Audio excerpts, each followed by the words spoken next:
Sa komplikadong senaryo na ito mula sa Hunter x Hunter Chapter 406, ang mga miyembro ng Phantom Troop kabilang sina Pinks, Nobunaga, Peyton at Tajao ay papunta sa masalimuot at mapanganib na lugar sa barko ng Black Whale. Lumalakad sila sa makitid na mga pasilyo habang tinatalakay ang mga hadlang na dulot ng mga patakaran sa seguridad, lalo na ang babala ni Tajao tungkol sa sandata ni Nobunaga na posibleng makatawag ng atensyon ng mga walang karanasang sundalo sa Tier 2. Habang nagpapatuloy sila sa maraming tila imbornal na bahagi ng mas mababang antas ng barko, naglalahad sila ng mga hinala tungkol sa mga mafia na Char at Siyu na siyang kumokontrol sa mga planta ng pagproseso ng basura. Pinaghihinalaan ni Nobunaga na ginamit ng karibal na grupong Hailey ang pasilidad na ito upang akitin ang mga biktima at patagong patayin sila. Samantala, sina Henry at Zakuro ay nagsisiyasat sa kahinahinalang pagkamatay ni Lynch. Sinusuri nila ang huling pakikipag-ugnay ni Sakuro kay Lynch at nagpapalagay na maaaring ginamit ni Hisoka ang kanyang kakayahan upang magpanggap bilang si Lynch, kaya't napaniwala si Sakuro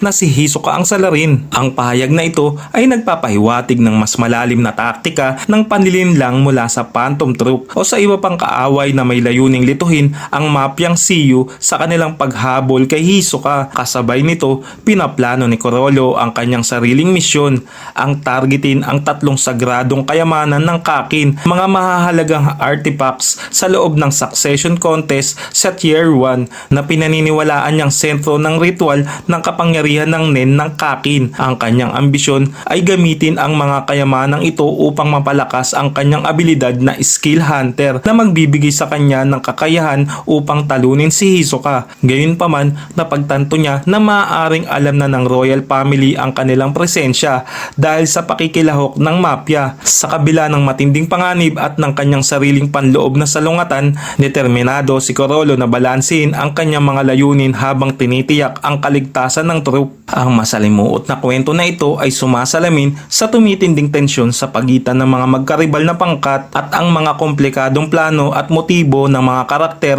tulad ni Corolla, na bawat isa ay hinihimok ng personal at kolektibong layunin sa gitna ng banta ng mga mapanganib na kaaway at masalimuot na mga alyansa.